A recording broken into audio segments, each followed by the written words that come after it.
they come back in next spring.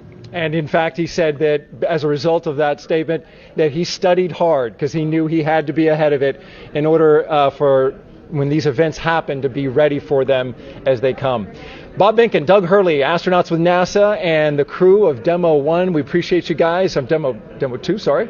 Appreciate you guys being here. Thank you very much. And enjoy the launch. And now we're going to send it back to the desk. All right, thank you, Daryl. It is T-minus 1 hour and 13 minutes, and we understand John I has been listening in, has some more information to pass along on what's been going on, what information the crew has. So, John I, let's hand it over to you in Hawthorne.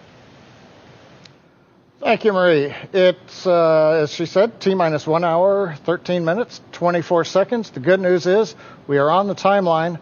While we were interviewing Bob and Doug, we did hear some discussion with the crew over the SpaceX to Dragon crewnet. They gave them an update on a couple of issues that we've been working. The one of great interest right now has been the hatch close. They summarized that, as you saw on the monitors, we did reopen the hatch. They found a small piece of FOD, and they also worked on the seal around the hatch. They also did add a little bit of lubricant. They closed the hatch and then reran the 5-minute leak check, and they got a good result. So the crew heard that, and they are supportive, and that issue is now resolved and behind us.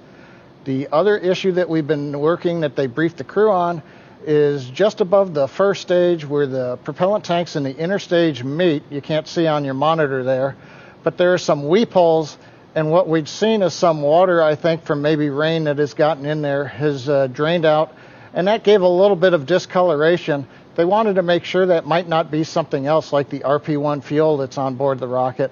So they've done some review of data. They see no issues with the fuel system, or in this case, it's the grid fin system that's in proximity in that area. They believe it's water. They briefed the crew, and again, that issue is now closed out. So coming up on just inside T-minus 1 hour and 12 minutes, we've closed up our couple issues, and as we also heard just a couple minutes ago, the closeout team has left the crew access arm, so we're looking good on schedule. So Jesse, everything in the very busy last 20 minutes or so has come together and closed out. What else has been going on? That is awesome news, John. Thank you for that very detailed update. We're just 1 hour and 11 minutes from launch, and it just keeps getting more and more exciting, especially with those updates coming in. Since arriving at the spacecraft, the crew were helped by our closeout engineers to get into their seats, attach their suits to special umbilicals that provide breathing air and a communication link to Dragon systems. They conducted leak checks which were successful, and communications checks with the Corps here in Hawthorne, which is the person who will speak to them directly throughout the mission, as well as the launch director in Florida. This is where they are checking their comm path through both ground stations and tracking and data relay satellites that will use to talk to the crew the entire way to the station. And after those suit checks, we were looking for the leak check on the hatch. So we closed the hatch, and as John and I explained, there were some pressure changes. And so they reopened the hatch, removed what appears to be a piece of foreign object debris or FOD, reclosed the hatch, conducted those leak checks, and everything has come out well. So the closeout team is departing the pad, and weather operators are kicking off the final check on wind speeds at the pad, and that'll be used for the final go, no-go poll for launch. Before we get to that final go, no-go, the various teams at both NASA and SpaceX will do an internal go poll, making sure conditions are right with the Falcon 9, the Dragon, the crew, the range, and the space station before the final go is given. So let's check back in on Houston for a status on the team supporting the space station on their readiness for launch. Shaniqua?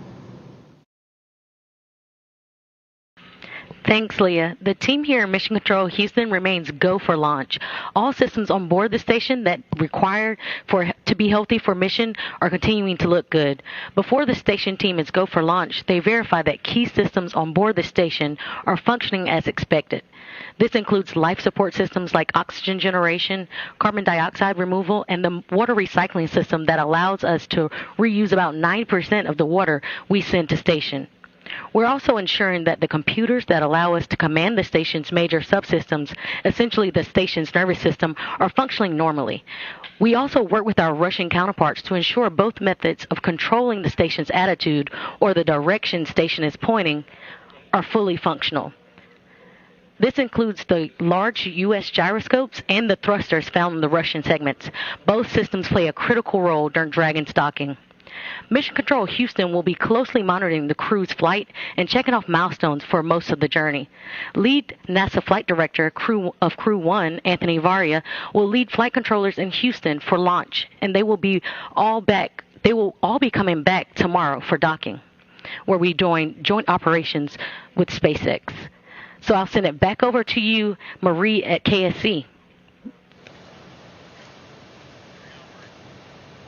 All right, thank you, Shaniqua. If you are just now joining us, you picked a great time as we are now at T-minus 8 minutes and 22 seconds until launch. Welcome to coverage for the mission known as Crew 1, NASA and SpaceX's second flight with crew to the International Space Station. Liftoff time is still holding for 7:27 p.m. Eastern Time, an instantaneous launch window, and we are tracking no issues currently with Falcon 9 or Crew Dragon. The range is green and weather is cooperating so far. The last check, it was 50% go. Over the last 3 hours, our crew of Victor Glover, Mike Hopkins, Shannon Walker, and Soichi Noguchi donned their SpaceX spacesuits in the historic crew quarters suit-up room.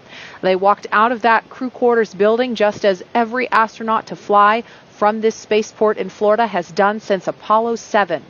They were then transported to the pad, where our crew entered the SpaceX Crew Dragon spacecraft you see live on your screen atop the Falcon 9 rocket.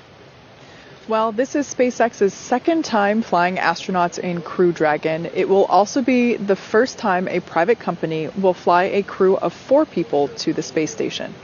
If you remember, back in May, we launched NASA astronauts Doug Hurley and Bob Behnken to the space station in the historic Demo 2 mission and then brought them safely home in August. Over the next hour, we will conduct a series of polls to get ready for launch, have the crew arm and the launch escape system, and we'll begin fueling Falcon 9. Launch is set for 7:27 p.m. Eastern. This will include a 12-minute flight to orbit and then a 27.5-hour flight to dock with the International Space Station, set for Monday at 11 p.m. Eastern.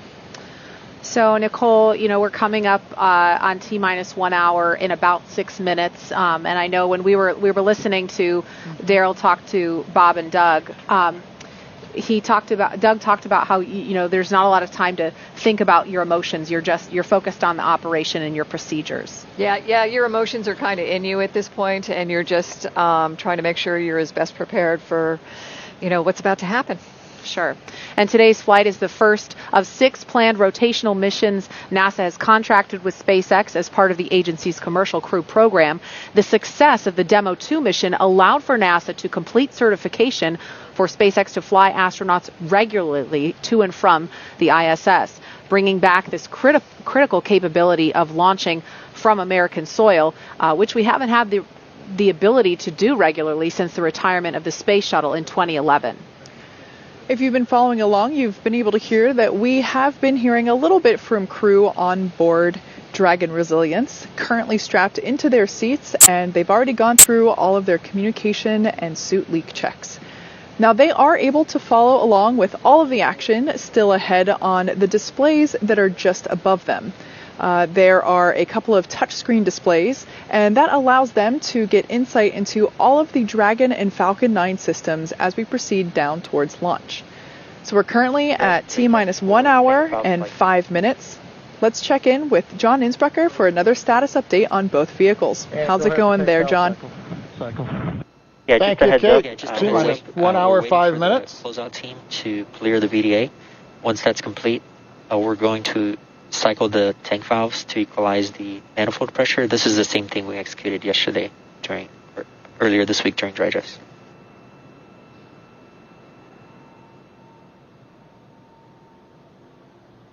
Okay, we copy that, and Jay, your calls are coming in a little bit soft, and we're losing you kind of at the end of them. Copy all on that call. and I'll let you know when we're ready for that tank valve cycling. Okay, Dragon copies, and that was much better. Thank you. Okay, we've just heard a little bit of the dialogue between the crew inside the Dragon capsule Resilience and the SpaceX Dragon team. Looks like they're going to be cycling a little bit of pressure, giving the crew a heads up. Probably hear some of that noise. Now, as I've mentioned, we're T-minus 1 hour and 4 minutes, counting down. Good news is, as you heard a few minutes ago, we've resolved a couple issues we were working earlier in the count. And while the pace was busy before, now it's going to begin to pick up again. Falcon 9 is into its checkouts of first and second stage propulsion systems and engines. That's in preparation for propellant loading. We're going to hear polls between T-minus 47, T-minus 45 minutes on readiness for propellant loading and then on to launch. And then at T-minus 35 minutes, propellant loading will begin. Now on Dragon, we've done our checkouts. Everything is looking good. The astronauts are currently inside Dragon. The hatch is closed, and the leak check is successfully complete. The SpaceX folks have left the access area and I believe are now clear of the blast area. So we'll have two major events coming up on Dragon. Between T-minus 45 and T-minus 42 minutes, we're going to see that crew access arm currently alongside Dragon. That's going to retract away from the capsule. And then we'll follow that pretty much immediately by arming of the Dragon launch escape system. That needs to be armed prior to loading propellant onto the Falcon 9. We're launching out of historic pad 39A from the Eastern Range. The range is green and go to support launch, not only here, also the worldwide network of ground stations and the on-orbit tracking and data relay satellites are ready to support Dragon as it heads to orbit. And the good news, weather continues to be acceptable, both at ground level and the upper altitude. Dragon SpaceX, we are cycling the orbit tank isolation valves to equalize pressure. Heard the call out from Core. They're cycling the valves to equalize pressure. Now, as a reminder, we have an instantaneous launch window today at 27 minutes, 17 seconds after the hour. So once we get into propellant loading, there's no opportunity to change the T0. Once we get into propellant loading, and actually right now, we're committed. We can't slow down or add some more margin time. We've got to finish up the last 62 minutes. But the good news, Jesse, at just inside T-minus 62 minutes, we are go for launch. It's great to hear, John. Sounds like everything is going back to normal. Is that right? We've got an extensive history now of flying Falcon 9 from the Florida coast, and earlier this year we completed a test run of the mission that we're just an hour away from beginning here today. And the purpose of that mission was to demonstrate Dragon's capability to safely and reliably fly humans to and from the International Space Station.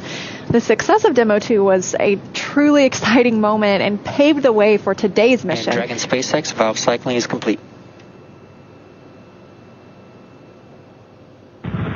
Dragon copy.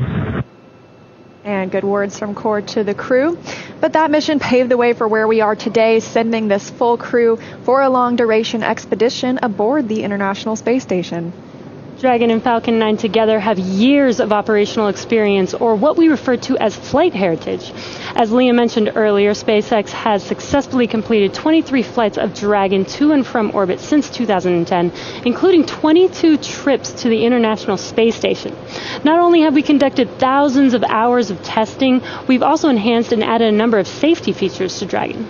Much of what was learned with Cargo Dragon was leveraged in the design of this vehicle. It's fully autonomous, which means it can basically fly itself, but also features full manual override capabilities in case of emergency. Bob Behnken and Doug Hurley tested these capabilities during the Demo 2 mission to the station. Many of the other enhancements help towards SpaceX's goal of reusability and less refurbishment time between missions. So let's take a closer look at some of these advancements. Standing at almost 27 feet tall from bottom of the trunk to top of the nose cone, Crew Dragon is composed of two main elements. SpaceX, just passing T-minus 1 hour. Your go for Section 6. When ready, report go for launch. Dragon copy. Section 6 is in work. T-minus 1 hour, we're getting there. But the capsule that the crew is flying on today is designed to hold crew and pressurized cargo, and it also has an unpressurized section known as the trunk. The nose cone at the top of the capsule protects the docking system and also the guidance navigation control system, or what we call GNC. The nose cone opens for docking and remains attached to the Crew Dragon spacecraft, unlike the previous version of Dragon, and that helps towards our reusability efforts. Opposite the nose cone is the trunk. It provides attachment points for Falcon 9, the Dragon capsule, and cargo. On the outside, one half of the trunk contains a radiator that rejects heat from the active thermal control system to space using SpaceX's new picotiling technology. The other half contains solar cells used to charge the spacecraft's batteries. The spacecraft is designed to accommodate up to 7 crew members with modular seats that can be removed and replaced by additional cargo. And SpaceX, this is Dragon Resilience for 6.4 or 4.100 launch prep. Dragon is go for launch. Copy, go for launch. Yeah, we're looking good on weather, and you can expect the next call to be the C brief at T-minus 45. And very exciting. Dragon copies all.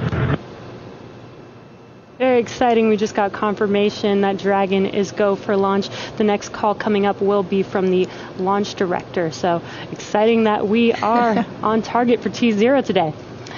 Back to what we were talking about, the seats are made of carbon fiber and will be custom sized for any crew members flying on board.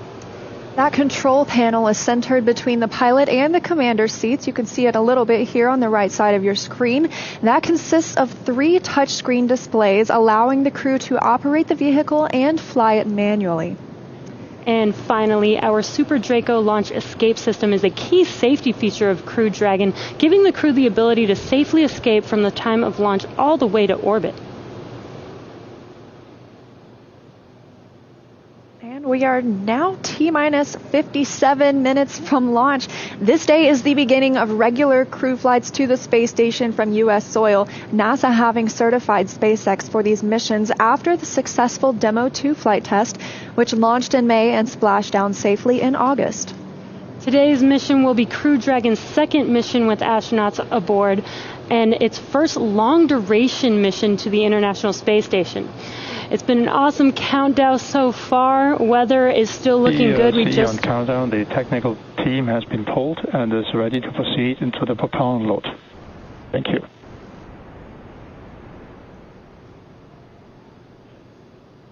And not only is weather good, but sounds like we're proceeding into propellant load. So we're at T-minus 56 minutes and 37 seconds. And we're just getting closer and closer to that T0. So exciting. Yeah, absolutely. We've had a great countdown today. Of course, a few things we didn't expect, but nonetheless, everything's continuing on schedule. So starting with suit up, just over 3 hours ago, the SpaceX team helped the crew put on their suits and conduct initial checkouts before crew walkout.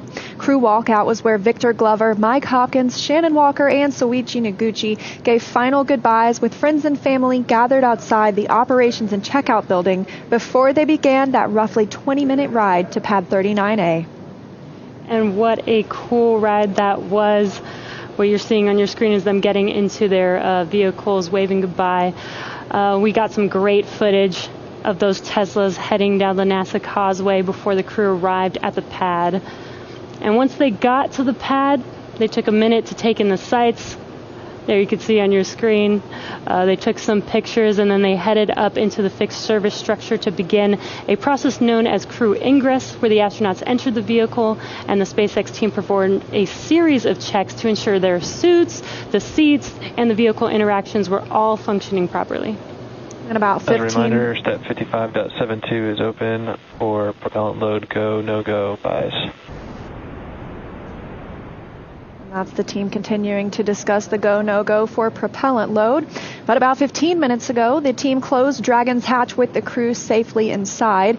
So with about 55 minutes to go until Dragon starts breathing fire, things will pick up as we get close to that go, no-go to begin propellant loading and arming the launch escape system. The crew will pull for readiness, which was completed just about 5 minutes ago. And the Dragon pull for prop loading was just called out not too long ago. Next up at T-minus 45 minutes will be an internal mission control Hawthorne pull, and then the launch director's pull for propellant loading. When we get to about T-minus 40 minutes, the crew access arm will retract and the crew will get the call to close their visors and arm the launch escape system. This is the automated system in place that can fire the 8 Super Draco thrusters on Dragon to quickly separate the crew from the rocket, either on the pad or during the flight on the ride uphill. And then once we reach about T-minus 35 minutes, propellant loading for Falcon 9 will begin. We've heard some chatter about whether they're go, no go, continuing those polls. And throughout the countdown, we've been getting some pretty incredible views of the astronauts inside Dragon, making their final preparations, as well as some close-up views of the suits. The teams have often described those suits as an extension of the Dragon spacecraft. It's almost a mini spacecraft inside a spacecraft. They're all custom fitted, just as we were discussing earlier. And I think it's very interesting as well. Their seats are custom fitted too. So nobody gets to really choose where they sit today. It's already been decided. And with that, we want to hear a little bit more from SpaceX for this place. And go ahead for displays. I just wanted to check. We did notice that on the left side of the display, it looks like possibly one of the iPads, one of the tablets is still in there. Is there when are you planning on bringing that down? And we were going to get that right prior to the LES Army. Copy all. That's the core speaking with Dragon. The crew also has some tablets they can use to monitor the milestones of the mission. But for right now, we want to hear a little bit more from the KSC side. So, Daryl. Yeah, thank you very much. Back here at the Kennedy interview desk, and we talk a lot about the astronauts, what they're doing, and the preparation for good reason, but they have a lot of work to do. They're going to be doing some science, and joining me now is Dr. Lucy Lowe from the National Institutes of Health with one of the hundreds of experiments that our astronauts are going to be working on. And so one of them, the big one that you're working on and studying, is called tissue chips. So, Lucy, what exactly is a tissue chip? So, yeah, great question, Daryl, and thanks very much. Great to be here this evening. So, a tissue chip, this is an example of a tissue chip. It's a tiny bioengineered device that contains human cells, and it's designed so that it mimics the structure and function of human cells and organs in this tiny little device. And so the idea is that we can use these to understand human physiology, we can use them to model diseases, and we can even use them to test drugs and therapeutics in human systems before they go into humans, for example, in clinical trials. So really they're just models that we can use to model disease and then test therapeutics for safety and efficiency. Taking actual tissue that's been genetically engineered, right, and to see how Not it reacts? Not necessarily, no. So Some there's lots real. of different ways that you can put cells on these chips. You can buy them, but you can also use stem cell technologies to actually create cells from all kinds of different organs and tissues: heart, liver, lungs, skin, brain, bone. Lots and lots of different kinds of tissues can be created from stem cells, and they can be put onto these tissue chips, and then you can model diseases and all sorts on a little chip like this. Fascinating. We're looking at some video, I believe, of one of these tissue chips being put together. Kind of explain us through what we're seeing. So what you're seeing there is one of our kidney chips that the Tissue Chips in Space program from the National Institutes of Health and the ISS National Lab has been funding. So this chip here is being seeded here. You're seeing that blue fluid coming through in those little triangles, those little squares are cells that are being placed into the chip. And they're put in there with this pink stuff, this extracellular matrix that keeps them alive and keeps them bubbling away, happily chatting to each other over the course of a few weeks. And so what you're seeing there then with the blue fluid coming through is how we feed those cells during that time that they're up on the space station. Got to keep them alive. Exactly. They need all their nutrients, they need all their stuff that keeps them feeling good up there. So what is the benefit of an experiment like this? What can we glean from this and hopefully in the future? Yeah, so that's a great question, Daryl. So when astronauts go up to the space station, they have a lot of changes that they see in their bodies that look very similar to certain kinds of disease states or even aging down here on Earth. So when we put cells onto tissue chips and we send them to the space station, we're able to see the same kinds of changes that might happen to the astronauts, but on a very, very short time scale. So for example, diseases that might take months or years or even decades to actually be a clinical problem down here on Earth, can actually be modeled in space in just a couple of weeks. So we can really accelerate the disease modeling using these tissue chips and then see how different drugs and therapies act on them. So we're super excited that some of the Crew One folks might be doing some research for us. So thanks very much, guys. Fascinating, and thank you very much, Dr. Lucy Lowe, for being with us here from the National Institutes of Health. That was a fascinating experiment, and we hope the astronauts get some good work on it so that you can further develop your research. Really Wonderful. Thank you, Daryl. All right, very good. And so now we'll toss it back to Hawthorne, California, and John I for the latest at T-minus and 49 minutes and counting. Thank you, Daryl. T-minus 49 minutes, 7 seconds, continuing to count down. Right now, the launch director and launch team are preparing for the readiness for propellant load and launch pole. The SpaceX launch director has checked with the Dragon mission director and the NASA launch manager. They are ready to proceed. Currently, we're doing an electronic poll of the 7 members of the SpaceX launch team for their go to load propellant and then to press on with launch. Now, the Falcon launch crew is located in Firing Room 4 in the Launch Control Center, adjacent to the historic Vehicle Assembly Building on Kennedy Space Center. Key NASA launch members are also located in the firing room. Now, what we're waiting for right now is we expected about T-minus 47 minutes to hear the results of the poll. While we're waiting to hear that, a couple other status items. The crew is currently on board, and the crew access arm is about to be retracted. You can see the access arm currently in the pre-launch position alongside the Dragon capsule. We'll rotate that out of the way, then we'll arm the launch escape system on Dragon before we go into loading propellant on the Falcon 9. We're launching out of pad 39A, heading northeast out of the eastern range. The range continues to be go for launch. They're monitoring clearance area around the launch pad as well as the air and sea space around the flight corridor. Now, the good news on the weather front, we have been given a new probability of violation of only 20%, or as the optimist would say, 80% chance of good weather. There's a small chance of a shower, but it would have to pop up pretty much right over the pad here at the last minute. They're looking, ground winds are cooperating, upper altitude winds are cooperating. So the weather officer gave us some good news about 10 minutes ago as we got inside of T-minus 1 hour. Now we're coming up on T-minus 47 minutes, and the SpaceX team is finishing up their go-no-go polls. We're waiting for a few more people to give the electronic thumbs up so that then the SpaceX launch director can check that item off and then proceed into the remainder of the countdown, which will include propellant loading at T-minus 35 minutes. So let's listen in for a moment to the countdown net.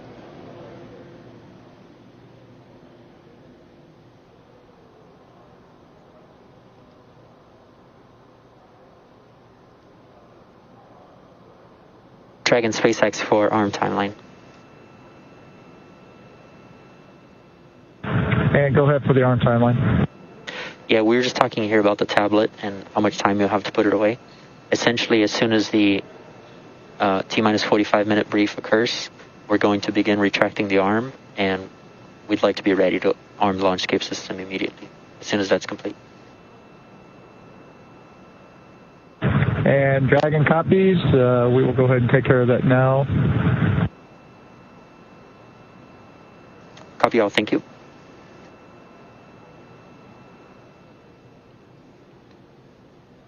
Heard a little bit of dialogue there between Core and the Dragon crew looking at a computer notebook that they're getting ready to put away, letting the crew know what the timeline would be once we finish the go-no-go poll and we give the instructions to the launch team at T-minus 45. Then we'll proceed into retract of the access arm. You can see it's currently alongside of Dragon, and then we'll go into arming of the escape system, years of previous experience. And then finally, we will get into propellant loading.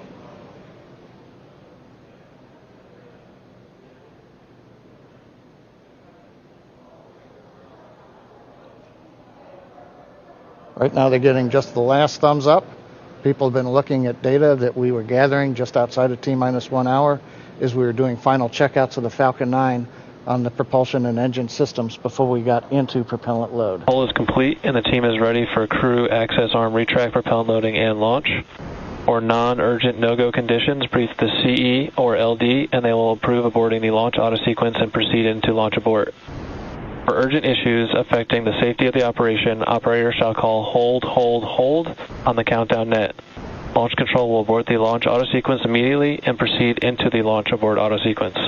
Operators advise launch director whether structural breakup or fire is imminent or occurring per Dragon manual escape flight rules. In the event of a fire alarm at firing 4 today, key operators noted below will remain at their post while the alarm is evaluated. In the event that personnel safety is threatened, evacuate to the south-facing emergency exit, which leads directly south. Launch control, you may proceed with arming the crew arm for movement. Copy, arming crew arm.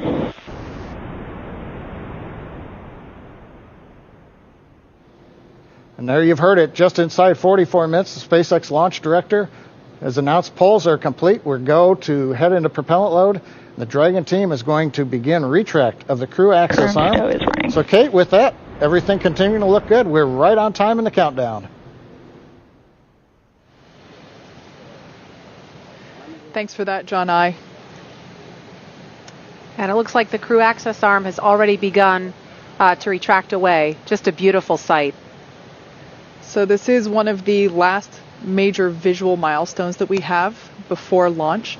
So the crew access arm now moving away, and we are T-minus 43 minutes and 15 seconds from launch. We're standing by as we wait for completion of the crew access retract. Shortly thereafter, we should hear the call out that the launch escape system is armed. And after that, we will hear that F9 prop loading has begun. And now, earlier this evening, we saw NASA astronauts Victor Glover, Mike Hopkins, Shannon Walker at JAXA astronaut Soichi Noguchi suit up. That was about 3 hours ago. They made the drive out to Launch Complex 39A. Ingressed Crew Dragon about 2 hours ago, and the spacecraft hatch was closed a second time and then they had a successful leak check. And again, we've just seen the crew access arm retract, and what we heard a few moments ago was that once this process is complete, they are going to go ahead and arm the launch escape system immediately. So we're going to wait to hear the call out that the crew access arm retraction is complete, and then we'll explain a little bit more about this launch escape system, what it is, why it's armed at this point, and why it's so significant.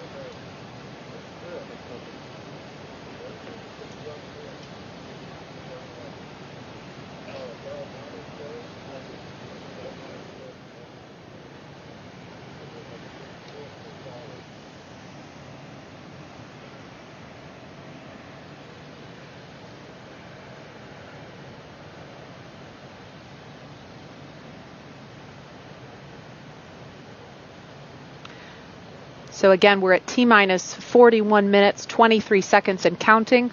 We've just watched the crew access arm retract. That is the suspended walkway that attaches the rotating service structure to fixed service structure. The fixed service structure, excuse me, I'm talking shuttle speak, to the Crew Dragon capsule. So we watched the arm retract away. So now we see Crew Dragon. Crew arm stow is complete. And we heard confirmation that crew arm movement Dragon is complete. SpaceX, with that call, you are go for Section 7, close visors and arm launch escape system. Okay, Dragon copies, moving to Section 7. So their confirmation from Core telling crew that they are allowed to move on. You hear us mention move on to Section 6, Section 7. That's simply making sure that everyone's on the same page in terms of which procedure we are now working toward. So that was just the Core, who is the person that is essentially the single voice communicating to the crew inside. Dragon, visors are closed. We are arming the launch escape system. Copy. And there we heard Commander Mike Hopkins. Thank you. Commander Mike Hopkins informed that they are now closing their visors and now commanding the launch escape system to be armed. Now the launch escape system is basically the crew's path to safety in the event of an anomaly, quite simply. If we were to have an abort scenario here on the pad, we have demonstrated the efficiency and success of that system, having done a pad abort test. Previously, we did a launch escape system test mid-flight earlier, I believe it was January of this year. And so basically this is a system that could return... Verified armed.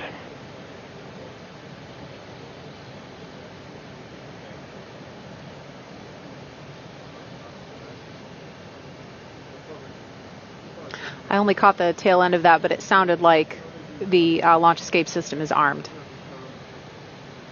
So now the launch escape system is armed. Essentially, this is the system that all the way from now on the pad until they are in orbit, the crew would be able to escape safely in the event of an anomaly. That's why it is so important that we check the weather all around the world, really. It's not just the weather here at the Cape that we're looking at in order to determine if we're go or no go.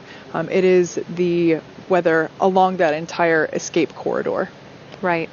And as Kate was mentioning, again, the launch escape system is armed. That has to happen before the SpaceX teams will proceed with fueling Falcon 9. And so that propellant loading process is set to begin at T-minus 35 minutes, so just a few minutes from now. And what that looks like, Kate, you talked about the tests that were done. You did a pad abort test back in 2015. You did an in-flight abort test at the beginning of this year. And so what that looks like in action, if it were to happen, a pad abort test, or excuse me, a pad abort would be before liftoff at any point from propellant loading, which begins in just under 3 minutes now, until the moment of liftoff. If something were to go wrong and the crew were in danger, Crew Dragon can kind of act as a rocket on top of a rocket and propel itself off of Falcon 9 using its 8 built-in Super Draco thrusters, right? And so the idea is that if that happens, Crew Dragon would splash down off the coast, and then we would have a rescue scenario. Correct. And so we've rehearsed that ahead of time. We coordinate very closely, the NASA and SpaceX teams, with the Department of Defense Detachment 3 to prepare for a scenario such as that. We're also prepared for if there were to be a need for a launch escape after the point of liftoff, at any point from liftoff until they reach orbit, about roughly 12 minutes after liftoff. At any point in that sequence, Crew Dragon could still launch itself off of the Falcon 9 rocket. And in that scenario, Crew Dragon would splash down at some other location further downrange, farther away from Florida, obviously. And that's why the weather downrange is just as important as the weather around the pad for liftoff, because they're thinking about how are we going to rescue the crew if we get into a scenario like that. Exactly. So it's really complicated, but it is a system that we have spent a lot of time designing and testing, and it's definitely something to consider in terms of that weather criteria that we do look at. And so now at T-minus 36 minutes and 20 seconds, in just over a minute, we should be hearing that Falcon 9 is ready for propellant loading. That'll be with the RP-1, which is rocket grade kerosene, and then also simultaneously the liquid oxygen loading will begin.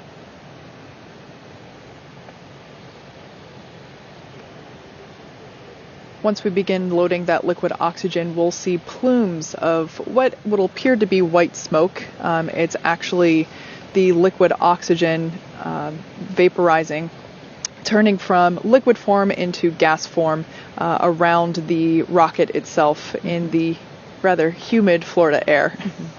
And Nicole, I know we're just about 30 seconds from fueling, but from your perspective, obviously this launch escape capability is not something that the space shuttle had. So from an astronaut's perspective, what's your take on having the ability to abort from the pad or in flight? Yeah, I mean, it's awesome. It's what we need to be doing with our spacecraft, and I think anytime you can better ensure the survival of your crew in any situation during, launch and on the way to space, that's what we need to be doing. Launch auto sequence has started. Propellant load has started.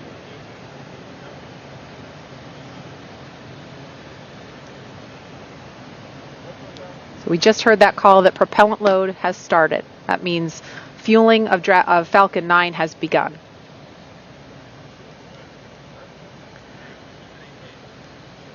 Okay, so we are now at T-minus 34 minutes, 34 seconds and counting. Fueling of Falcon 9 is underway. The launch escape system is armed. And again, today is the first in a series of 6-month missions for NASA's Commercial Crew program. And the Dragon capsule was loaded with propellants about a week and a half ago, just a few miles down the road from us. Yeah, that's an area that we affectionately refer to as Dragonland. Yeah. Yep. And in order to fly, Dragon needs fuel and an oxidizer.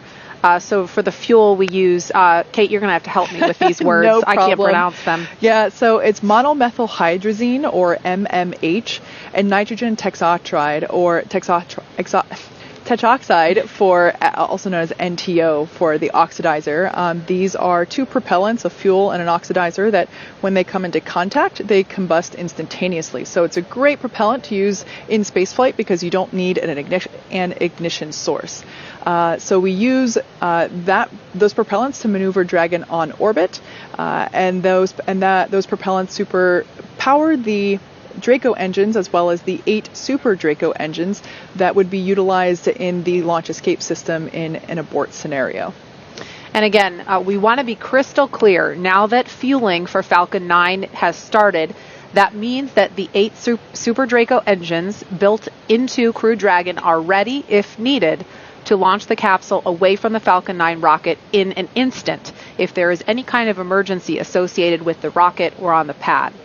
Now let's go over to SpaceX headquarters in Hawthorne for an operations update. John?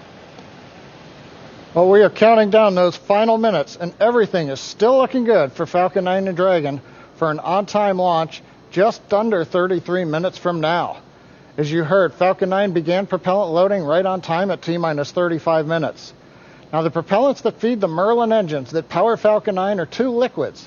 One liquid is the fuel, the other is an oxidizer.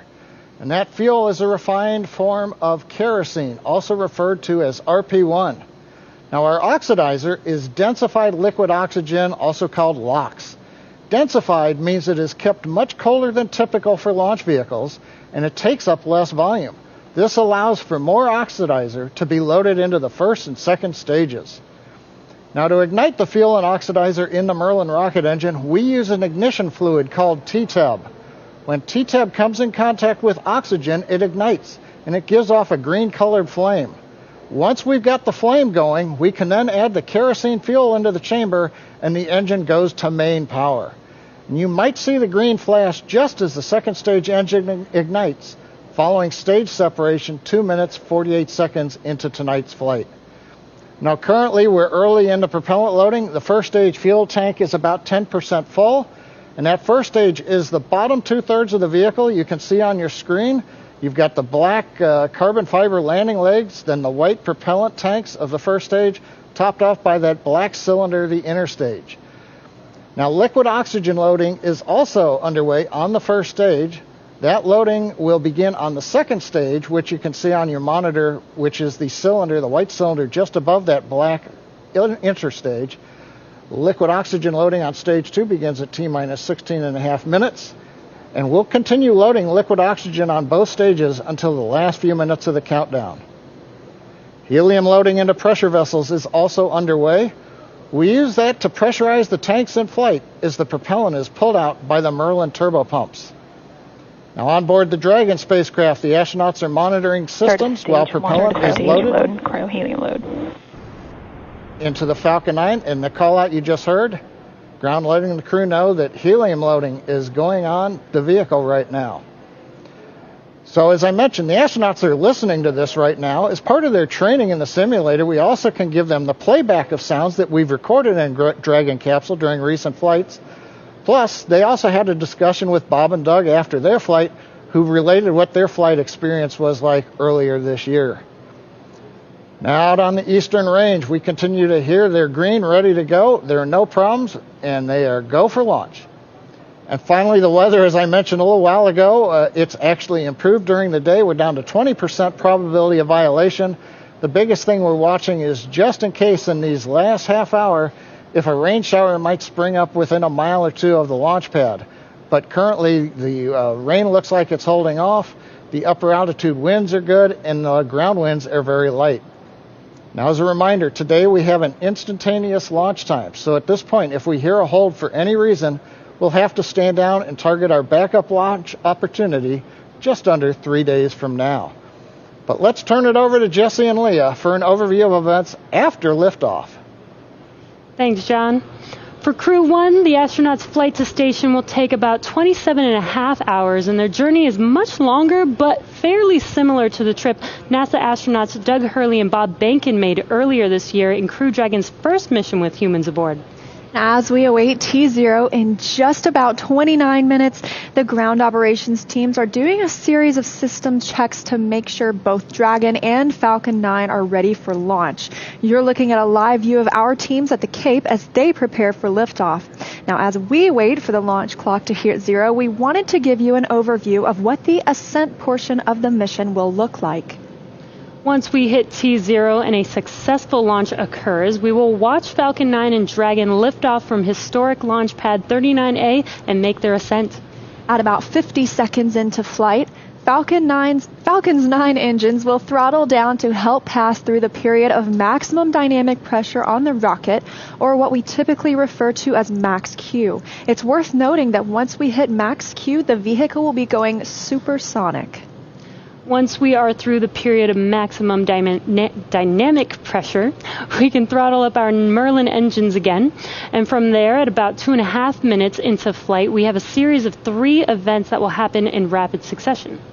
First is MECO, or main engine cutoff. This is where all 9 Merlin N1D engines shut off in preparation for stage separation, which is our second event. This is where the first stage detaches from the second stage, with the first stage making its way back to Earth for landing as the second stage continues on its journey with the third event. SES, or second stage engine start 1, is where the MVAC engine lights up and propels the second stage along with our Crew 1 astronauts to orbit.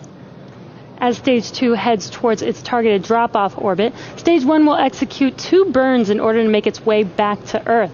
The first is the entry burn, where 3 of the M1D engines will reignite and then shut down.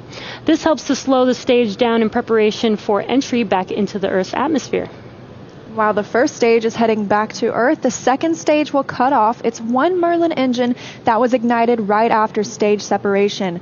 Once this happens, we will wait for confirmation of a good orbital insertion. And about 90 seconds after Dragon gets into orbit, Falcon 9 will land back on Earth. The landing burn, which is a single engine burn, will bring the vehicle's speed down rapidly in order to land on the drone ship about 9.5 minutes into the mission. While Falcon 9 first stage is landing, Dragon is preparing to separate from the second stage. At about 3 minutes after the second stage gets into orbit, we should have a great view of Dragon with its 4-person crew drifting away from the second stage. Once Dragon is a short distance away, it will begin checking out its Draco maneuvering thrusters to make sure Dragon continues to increase separation distance from the second stage.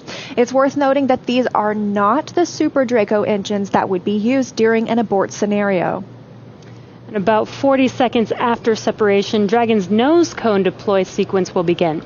It will take roughly 4 minutes for the nose cone hooks to unlatch and open, exposing its guidance navigation controls, or GNC, that will help Dragon autonomously fly to the space station. And lastly, once the nose cone is deployed, the remaining Draco thrusters on the forward bulkhead will be checked. From there, over the next 27.5 hours, Dragon will begin its approach phase, undergoing a number of phasing burns as it makes its way to station. All of that will be coming up soon. Stage 2 cryo-helium load. And confirmation, Stage 2 cryo-helium being loaded now. But for now, let's check back in with Marie at Kennedy Space Center. Marie? All right, thank you, Leah. If you're just joining us, we are now at T-minus 25 minutes, 5 seconds and counting from the second astronaut launch from U.S. soil this year, and the first with 4 astronauts aboard Crew Dragon. We want to go over to NASA's Garvey McIntosh. She is standing by in Japan to speak live with the president of JAXA. Garvey, are you with us? Yes, I am. Thank you, Marie. Hello, I'm here in Tokyo, Japan. This is Garvey McIntosh, and I'm going to interview JAXA President, Dr. Hiroshi Yamakawa. Dr. Yamakawa, konnichiwa. Konnichiwa. Could you tell us about the partnership between JAXA and NASA? Oh, thank you very much for your question. The U.S. and Japan have built a close relationship in the aerospace field for more than 50 years, and NASA and JAXA have been collaborating in many fields, including earth science, space exploration, human space activities, and aeronautics. Astronaut Noguchi participates in the Crew 1 mission as the first foreign astronaut on board a U.S. commercial spacecraft. This shows a trust relationship between the two countries. We recognize that this mission is an important milestone toward future international space exploration, and we will firmly support him from the ground. Thank you very much. Could you tell us a little bit more about today's mission and what the mission represents for Noguchi-san? Well, as the first Japanese astronaut on board 3 different spacecraft, Space Shuttle, Soyuz, and Crew Dragon, I'm sure he will play an outstanding role based on past experiences. Experiments on the ISS are expected to contribute to the advancement of people's lives on Earth. Protein crystal growth experiments in microgravity environment may lead to the development of new medicine. Japanese private companies are also getting to use the experiment module Kibo for the initiatives. We expect that we will the utilization of Kibo. Thank you. Thank you. And last question, looking a little bit towards the future, I know recently Japan, along with 7 other countries, including the United States, recently signed the Artemis Accords. Can you tell us a little bit more about the Artemis Accords and what that means for future space exploration? Well, last month in October, the Japanese government signed the Artemis Accords, representing the strong partnership as one of the first countries to join in the future international space exploration. Well, I think Japan has expertise in human and robotic space technologies accumulated through our experiences, TV, and Hayabusa 2. And we will continue to move forward with technical considerations with NASA and other international partners. In addition to the field of human spaceflight, we will continue and deepen our cooperation with NASA and our international partners in order to explore the new era of space and contribution to our society on Earth. Thank you very much. Well, thank you very much, and arigatou gozaimashita. Thank you for your time this morning, and I'll pass it back to you, Tahira. Thank you, in fact. All right, so we just took a look at numbers across all of our social channels, and there are over 500,000 people tuning into this broadcast right now. And the hashtag LaunchAmerica is trending at number 20 on Twitter, last time we checked. And Marie, Kate, Nicole, I've got some great photos rolling in, and I have a few that I just have to share right now. So take a look at this first one. We've got this little explorer asking if there's room for one more on the mission. Aww, I love it. I know. Let's go to the next one. We've seen so many cute space pups today, and this corgi and its little NASA onesie is just the icing on the cake. Yes. I can't get enough space dogs, so. Okay, let's go next. How incredible is this little patriotic astronaut holding the flag? Now, y'all, this one definitely made me pretty emotional the first time I saw. Yeah. Okay, last one. Check out how awesome Kiana looks in her blue flight suit, and, I mean, wishing her hero, Victor Glover, well on his Launch America mission. So you've seen it there, and for those of you at home, thank you for sharing a piece of what this mission means to you with us. And in these final moments, let's check in with Shaniqua at Mission Control in Houston. Shaniqua, what's the latest? Thanks, Tahira. The space station team here in Houston is focused, and critical systems on the station continue to function normally. The teams have verified the command path from the ground up through the constellation of communication satellites to the station. Everything is nominal, and the station will be ready to receive Dragon tomorrow. NASA Flight Director Anthony Varia has been leading the operations planning between the joint NASA and SpaceX teams for the Crew 1 mission. And with the mission about to begin, he passed along this to the teams. No matter the spacecraft, our jobs remain the same. We will protect the crew, we will protect the vehicle, and we will perform our mission. We remain tough and competent. We operate with resilience. Anthony and team are on console here in Mission Control for launch and will be back tomorrow for docking. A reminder that a launch today will take about 27.5 hours to get to station, docking Monday to the Node 2 forward port scheduled at 10 p.m. Central Time, 4 a.m. GMT. Once Dragon is fully docked to the station, the team here in Houston will assist the Dragon and SpaceX space station astronauts with leak checks as they work to open hatches on both Dragon and inside the station's pressurized mating adapter. We expect hatch open to take approximately 2 hours after docking. That's it for us here in Mission Control Houston. I'll send it back over to the team in Florida. Marie? All right. Thank you so much, Shaniqua. We are inside of T-minus 19 minutes until launch. So exciting. We started the day with 50% probability of launch, and now we're up to 80% chance of the weather cooperating. So we are so excited. I know we're going to be turning our attention solely to the pad and going over to Hawthorne to take us through the final count. But one thing that really stuck out to me earlier, and I wanted to mention, when Shannon was talking about her path to becoming an astronaut, she talked about how she was 4 years old when she decided that that's what I want to do. And it really stuck out to me because my 4-year-old daughter is watching and she's dreaming about becoming an astronaut. And it's so special for, I think, especially for little girls, maybe I'm biased, but to be able to have a role model like Shannon and like you, Nicole, because at the time when Shannon was 4 years old, women weren't astronauts. Yeah. And what an amazing time to be in when little girls have women to look up to, and African-American children have Victor Glover to look up to and see that, they're represented and they can do this too. Yeah, and I think NASA and the world of space exploration, from the human spaceflight side for sure, has been, over the years just so progressive in understanding how this diversity is so important. And I love thinking about your 4-year-old daughter watching launch tonight and being excited about this. And I'm thankful to be here tonight with you two ladies kind of representing. I'm super excited. Yeah. I have seen SpaceX launches before. I've seen shuttle launches before, but I've never been this close to the launch pad. And my palms are sweaty with excitement. And it's going to be incredible. Night launches here, they just light up the sky. And so I'm super excited, and I can't even imagine. I think a lot about Victor Glover this evening because, as we said before, this is his first time going to space. He has thousands of hours as a test pilot, like a super impressive resume, and this is his first time going to space, and I'm so excited for him to be part of this mission and get to go to the ISS after a long wait.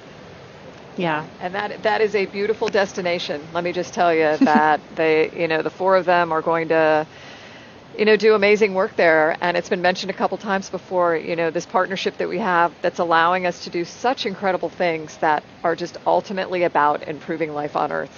Absolutely. Cool. And Nicole, I think it's worth mentioning, we didn't talk about this earlier, and I know you are a very humble person and you're focused on the crew that's on the pad right now, but you are the last resident International Space Station crew member to launch from and then land back on U.S. soil. So I think that's significant. Yeah, as a shuttle crew member, and it's kind of weird to think that was that long ago, but I don't think any crew members goes into it thinking about what first or last it is. Yeah. But I'll tell you, having worked at Kennedy Space Center for 10 years as a NASA engineer, and to be able to support a mission like that and be here watching this tonight, really historic event, this is the place where we learn that there is a solution to every challenging problem. And in the words of a person I mentioned earlier, Mr. Honeycutt, here's how we can, not why we can't. And that's what we saw go on tonight as well.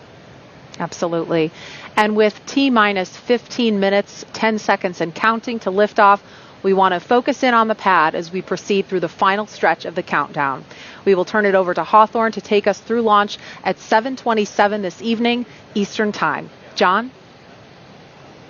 Thanks, Marie. As Marie mentioned, everything is looking good for launch of Falcon 9 and Dragon It's going to come at 27 minutes and 17 seconds after the hour, just a little under 15 minutes from now. We began propellant loading on Falcon 9 on time at T-minus 35 minutes. You may have heard earlier the call out. The fuel is completely loaded on the second stage, so the RP-1 kerosene fuel is complete. We also got the start right on time 2 minutes ago of liquid oxygen loading onto the second stage. Now on the first stage that you can see with the white plumes coming off of it, fuel loading is continuing. We're about half complete with fuel load. That'll finish in 8 minutes at T-minus 6. Now densified oxygen, the liquid oxygen, continues to load on the first stage. That'll come down and finish about T-minus 3 minutes. And then, as I mentioned, the second stage has just begun liquid oxygen loading just 2.5 minutes ago. That will continue all the way down to T-minus 2 minutes. Now, currently, eastern range is go. Everything continues to look good. And the weather, as we said, has continued to cooperate. You can talk about it. You can't do much about it. But tonight, it looks like all conditions are good on the weather. And finally, Dragon. The Dragon mission director and team, they are reporting no issues. They've completed the communication checkouts earlier in the countdown. You can see the crew access arm is retracted away. What you have left now is just the strong back alongside of Dragon you can see on your monitors. We have armed the launch escape system. The crew is strapped in and they are ready to go. Their next major event's coming up at T-minus 10 minutes. They're going to get final instructions relayed to them. The crew displays will be configured for launch, and that allows the crew to get insight into how launch is proceeding and provides constant updates on vehicle health to the crew that you can see on the right-hand side of the monitor. The crew will also at that time close their visors in preparation for launch. Now at T-minus 5 minutes, we'll be in terminal count, and Dragon will transition to its internal battery power. We'll hear continued call-outs on the countdown net as we get close to 0 and to liftoff. But right now, 12.5 minutes to go, everything looking good. Leah and I will be commenting, but we're going to let you listen into a lot of the discussion and just enjoy the last 12 minutes of the countdown as we head for liftoff again, 27 minutes, 17 seconds after the hour. That's right, John. It's so exciting. Only 12 minutes, 13 seconds until liftoff now. And just some things that you can look for, especially upon ascent. You'll be hearing some performance calls as we get into the final countdown and then after liftoff. These are SpaceX flight controllers. They're reporting the trajectory, the speed, the booster performance, and some of the key milestones for Falcon 9 and Crew Dragon on the way uphill. It's about a 9-minute ride to orbit, and a few minutes after that is when we'll see Crew Dragon separate from the second stage and begin flying free on its own. Some of those other calls you'll hear upon liftoff are number and letter combinations. These mark different abort zones throughout the flight. The first two are 1A and 1B. This signifies they're in the first stage, and that will last until they're up to the very north of North Carolina. The next are 2A through 2E or 2 Echo. Those will come into play once the second stage kicks in. That lasts from the top of North Carolina all the way to the tip of Newfoundland in the northern Atlantic. There's also a spot we want to avoid in the northern Atlantic, and so you might hear the call Shannon or forward to Shannon. Of course, that's not to be confused with our crew member Shannon Walker today, but that actually refers to Shannon, Ireland. It means they would target off the coast of Ireland if they were later in that second stage and needed to abort. But that next call out we're listening for to the crew should come up at T-minus 10 minutes that the crew displays. Those 3 panels in front of our astronauts will be configured for launch. Now just 10 minutes and 35 seconds to go until liftoff.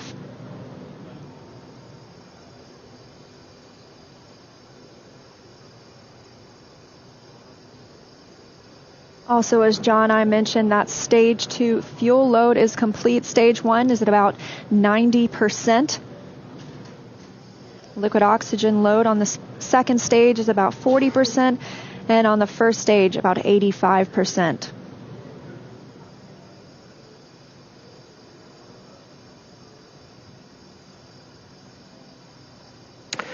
Dragon, SpaceX, confirm crew displays are configured for launch.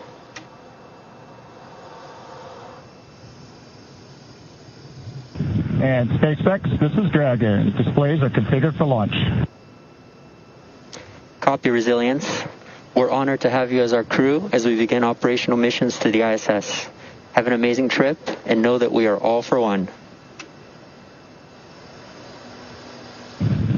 Thanks, Jay. And to all the people at NASA and SpaceX, by working together through these difficult times, you've inspired the nation, the world, and in no small part, the name of this incredible vehicle, Resilience. And now it's time for us to do our part, Crew One for all. Copy all. Thanks, Hopper. That was the voice of Commander Mike Hopkins confirming those crew displays are configured, and that T-minus 10 minutes was another check for the Falcon 9 launch commit criteria. It was checked by some computers. It was the last check of a wide variety of the Falcon system data to make sure we are go. From here on, we continue to count down until T-minus 7 minutes when the pre-valves open.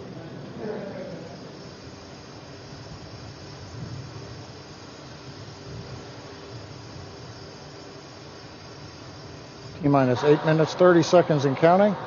As Liam mentioned, the next major event at T-minus 7 minutes, we will open the pre-valves. Currently, the Merlin engines on the first stage are isolated by valves that are between the propellant tanks and with the Merlin engines. We'll open the pre-valves. That'll allow us to begin passing a small amount of liquid oxygen through the inlet of the turbo pumps. That'll chill them down to get them ready for when we bring the pumps up to full speed at T-minus 2 seconds.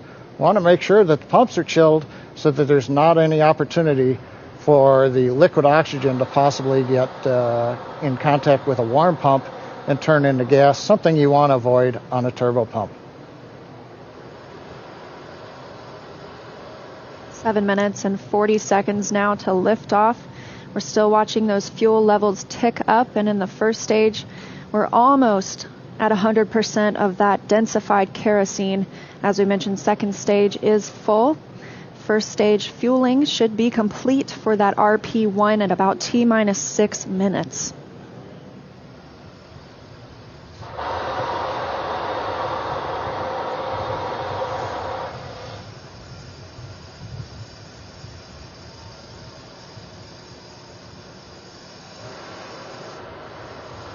Standing by for pre-valve opening.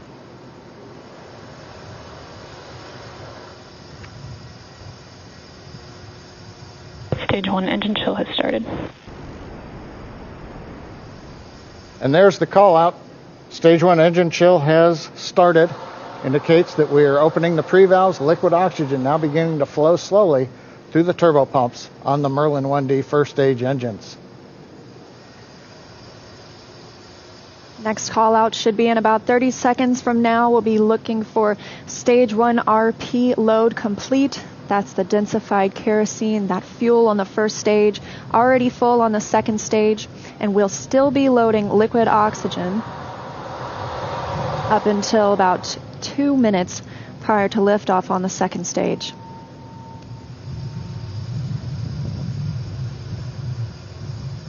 Standing by for that fuel call. Stage 1 fuel load is complete. Okay, right on time, and a great view of Dragon sitting on top of the Falcon 9 as we're continuing to load liquid oxygen onto both the first and second stages. The RP1 kerosene fuel is now completely loaded on both stage 1 and stage 2. All continues to go well, just under 6 minutes to launch.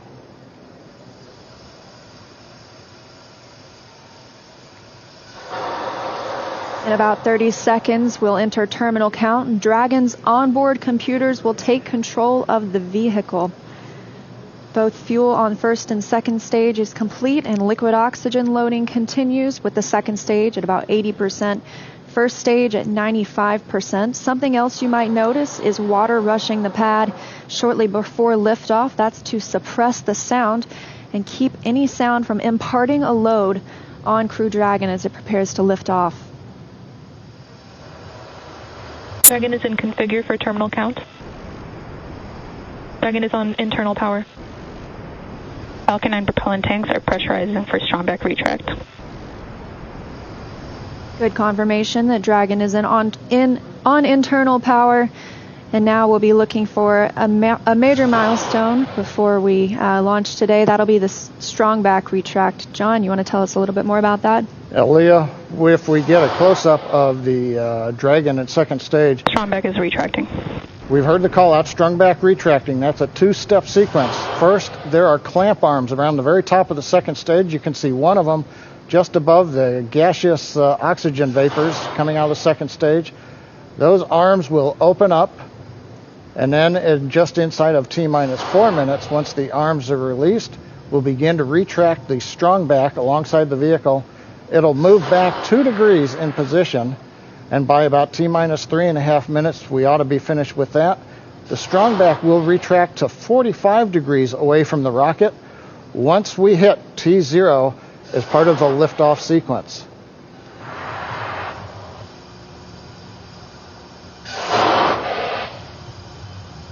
And at T-minus 3 minutes, Right now we're waiting for the retract. And there you can see the strongback is beginning to move away from the vehicle.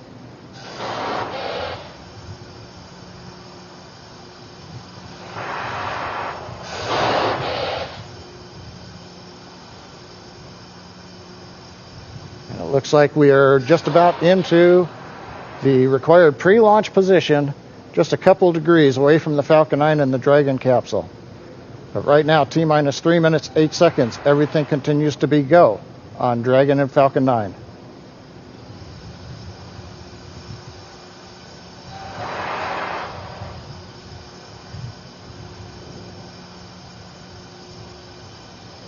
Currently standing. Dragon is in terminal count. And Dragon is in terminal count, and we are standing by to hear that Stage 1 liquid oxygen loading is complete.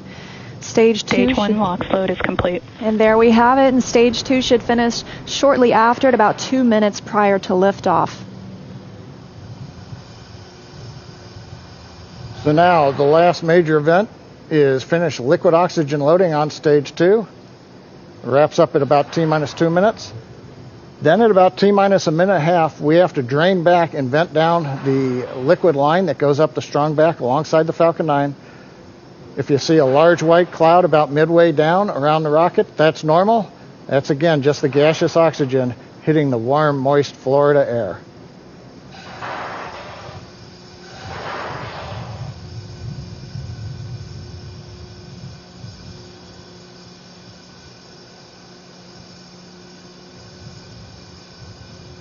Stage 2 LOX load is complete.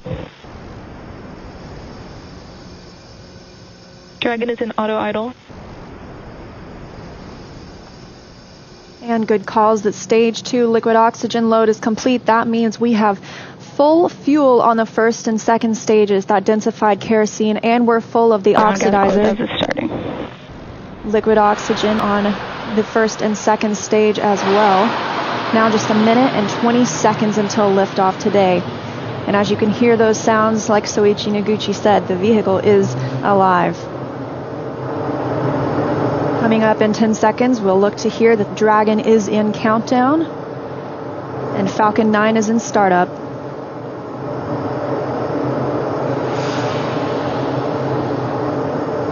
Dragon is in countdown. FTS is armed. Falcon 9 is in startup and is now controlling. 50 seconds now until liftoff. That FTS you heard is flight termination. Dragon, SpaceX, go for launch. SpaceX, this is Resilient. Roger, go. Go for launch, and at 37 seconds, the International Space Station flying over Kennedy Space Center. All for one, crew one for all. Crew Dragon poised to go catch it.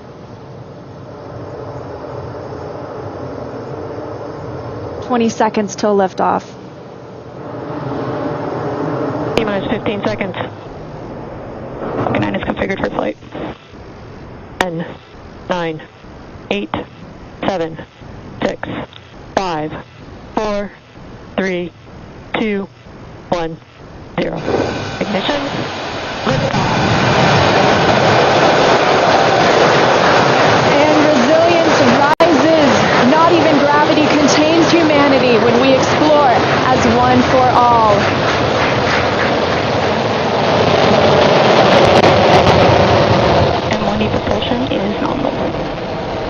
That's the word we want to hear. Stage 1 propulsion is nominal.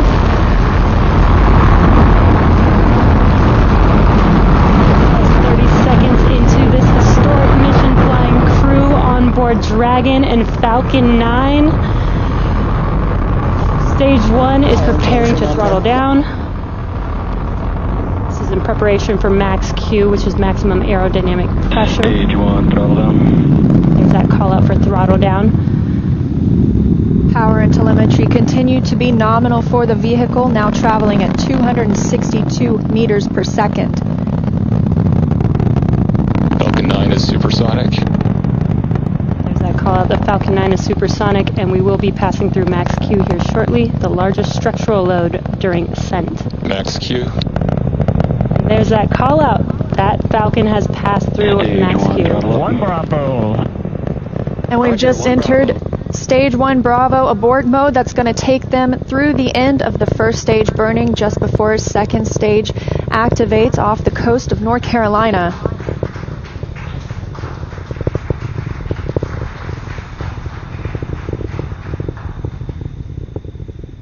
T+1 minute and 40 seconds into flight, Dragon and Falcon 9 traveling 709 meters per second. That call that MVAC chill is underway, the Merlin vacuum engine. Now with the call out of MVAC de-chilling, similar to what we saw in the first stage Merlin engines, the second stage engine being prepared for its ignition coming up in just over 30 seconds from now. We're a half a minute away from 3 quick events in rapid succession. We're going to get main engine cut off. The 9 Merlin engines will throttle down and then shut down. We're going to get stage separation. Stage 1, throttle down. And then ignition of the second stage engine. We've begun the throttle down in preparation for stage separation.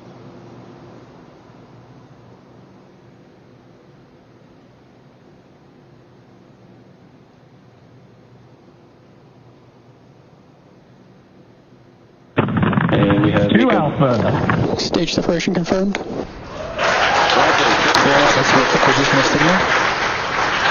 And you see that stage separation has confirmed. There goes that MVAC engine. Stage 2. Crew 1 is now on their way to the International Space Station.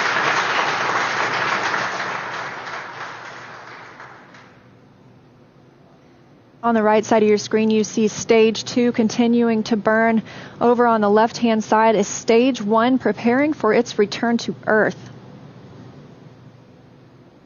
Currently on the left side, you can't make out much. It's a couple hours after sunset in Florida, but the grid fins have deployed on the first stage. The first stage is now unpowered, but with the velocity it had, it continues to coast up to an apogee before it begins to descend back into Earth's atmosphere. Now, as we watch, maybe we'll see the lights of Florida or the eastern seaboard in the background, but otherwise there's not going to be much to see. On the right-hand side, Dragon, SpaceX, trajectory nominal. You can hear the call out. Trajectory is nominal. Nominal trajectory. And we've heard the call out Bermuda. That means Bermuda ground station has the signals from the second stage of the Dragon and Falcon 9. We're still continuing as Stage 2 burns to listen for those abort zones. We are now in 2A through 2E to Echo, taking us up over the northern Atlantic.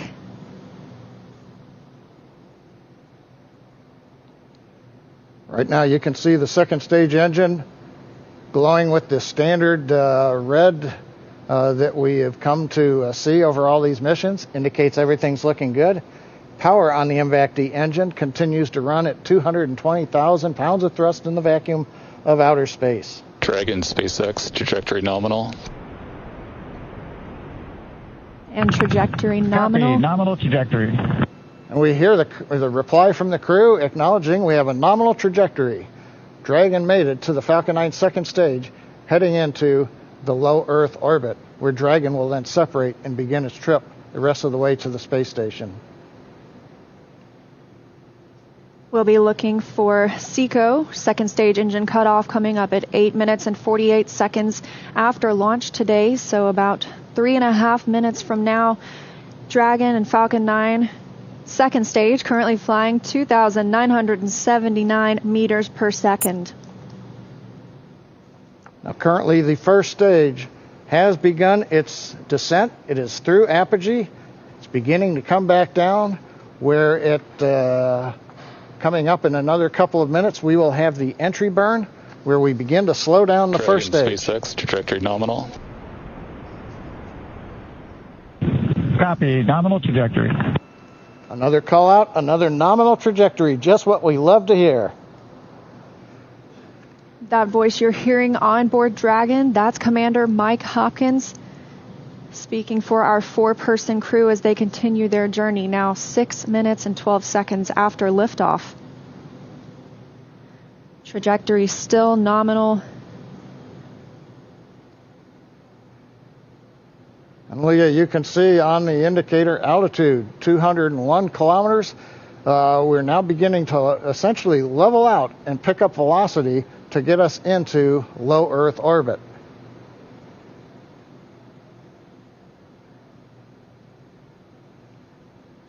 We're a little under 1 minute from the ignition for the entry burn on first stage. And we're about 2 minutes away. Dragon, SpaceX, trajectory nominal. Copy, nominal trajectory. Great news, now 7 minutes after launch. Second stage engine continues to burn, everything looking good. And we'll see that continue to burn for another 1 minute and about 38 seconds. Right now on stage 2, the crew's getting about a little more than 2.5 G's of acceleration. First stage preparing to ignite for the entry burn. Stage 2 FTS is saved.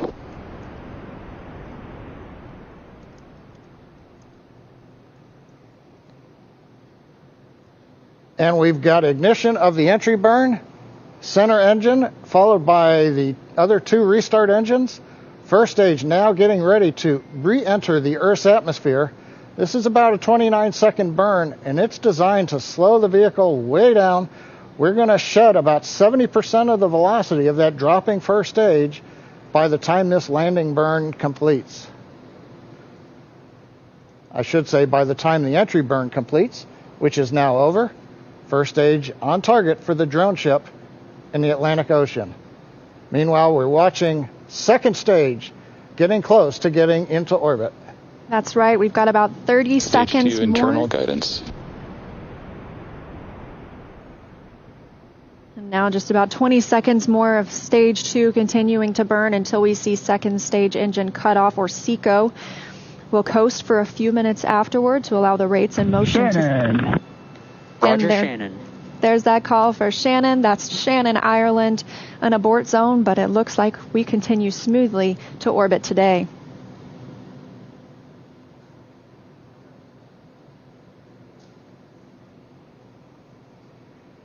MVAC shutdown.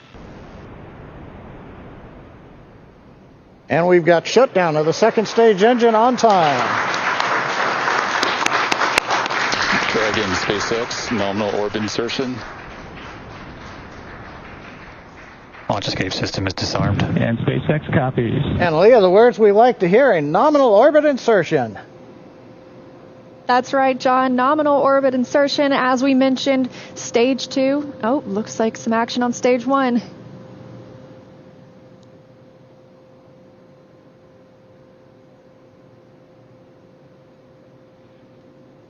And I believe we've had a touchdown on the drone ship. We've got stage 1 has touched down on the drone ship in the Atlantic Ocean. But now the more important news, second stage is in orbit, right where we want, right on time. And we're getting ready for our next major activity, which will be Dragon spacecraft separation. Now, currently on the second stage, we are essentially venting pressure, purging the engine out, making sure everything is quiet in preparation. Take a look. That's inside Crew Dragon right now. Our Crew 1 crew now coasting in low Earth orbit, still attached to that second stage. In just a couple of minutes, we should see that second stage separate, and Crew Dragon will be flying free. Leah, the mission timer shows 90 seconds to Dragon separation. Currently, Dragon is flying at 27,000 kilometers an hour.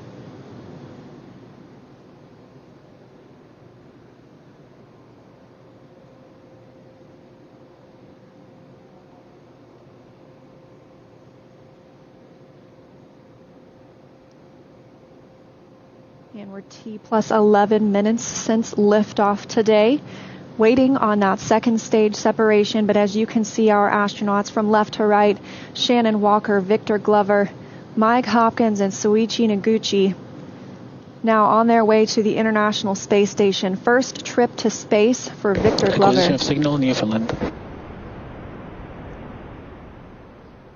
And that call out, acquisition of signal in Newfoundland. That means the Newfoundland ground station is now receiving telemetry from Dragon. This view inside Mission Control Hawthorne. Teams continuing to monitor the vehicle, now traveling at almost 27,000 kilometers an hour.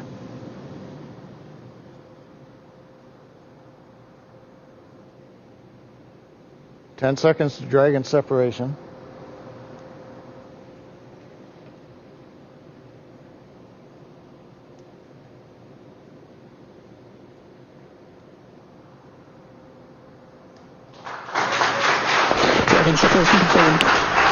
And separation confirmed. You can see that second stage departing. Crew Dragon leaving it behind. Separation confirmed. Now 12 minutes, 25 seconds into today's flight. Our next thing we'll be looking for is nose cone deploy. Our hooks will start to open on the nose cone and reveal those forward thrusters underneath.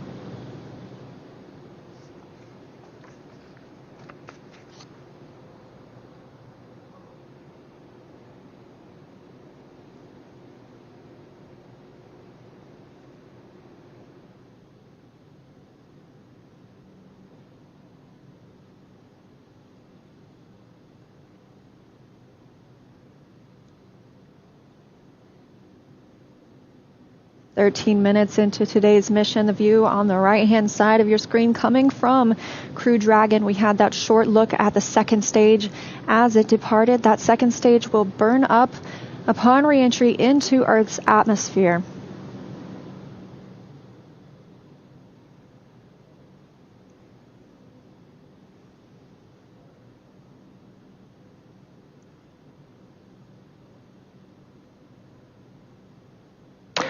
Dragon SpaceX, we see nominal service section Draco checkouts and the humidifier activation.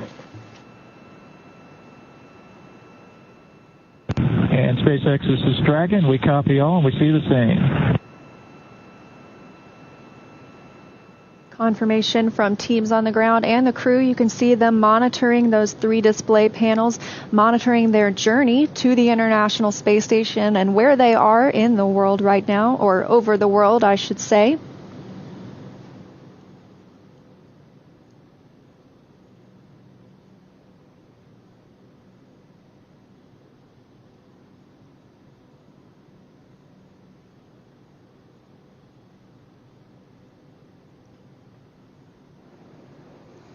Well, we're in 14 minutes, 25 seconds since it was a great liftoff.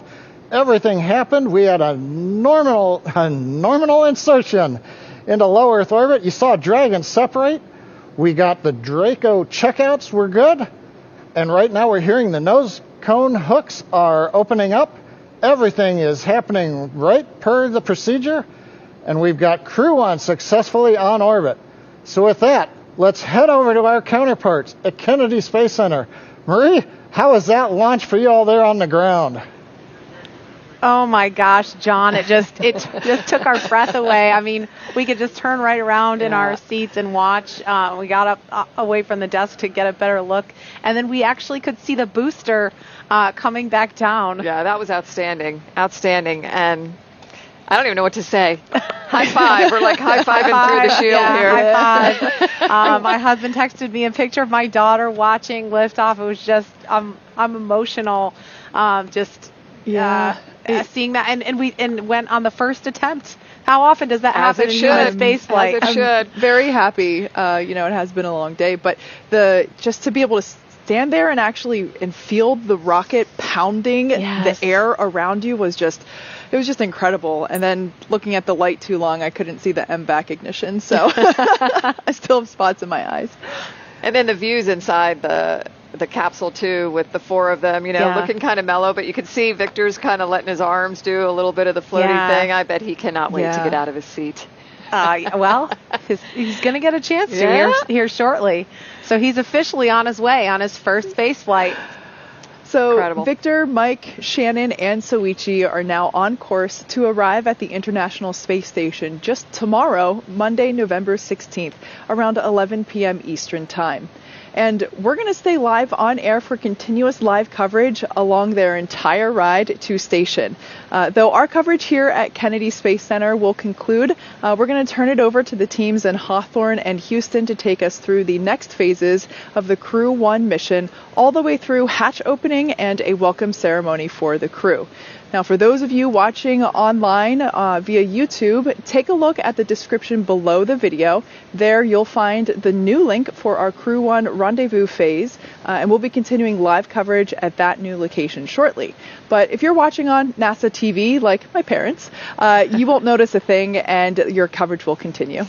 That's right. And as you follow along, we also invite you to tune into a post-launch news conference at 9 o'clock p.m. Eastern Time, right here on NASA TV, where NASA and SpaceX will take questions live. And in addition to NASA TV, of course, you can always follow along on Twitter at @NASA and nasa.gov for continuous mission updates. We thank you all so much for watching. To all of our commentators, Nicole, special thanks to you My for being pleasure, here. ladies. Let's do it again. Oh, please, yes. Well, we'd love to have you back. Here now are some highlights from the incredible journey that's just begun. Here's our first live look inside the suit-up room. Crew Dragon Commander Mike Hopkins was born in Lebanon, Missouri. Pilot Victor Glover is a native of Pomona, California. And Mission Specialist Shannon Walker is from Houston, Texas. Mission Specialist Soichi Noguchi is from Yokohama, Kanagawa, Japan. And here they come, walking down the halls. Everyone's looking quite peppy there. Yeah, so cool. They're looking for people. They're looking for the people that have helped them all along the way, too, and wanting to make eye contact. Here they come, the Crew 1 astronauts now beginning their journey to the launch pad ahead of this historic mission to the International Space Station. This is Core on countdown 1 for timeline. The crew is departing for the pad on schedule. This is a chase car, so you can be along with the crew every step of the way. It's kind of like the pre-flight, right? The walk around your vehicle before you get in and fly. I love this shot.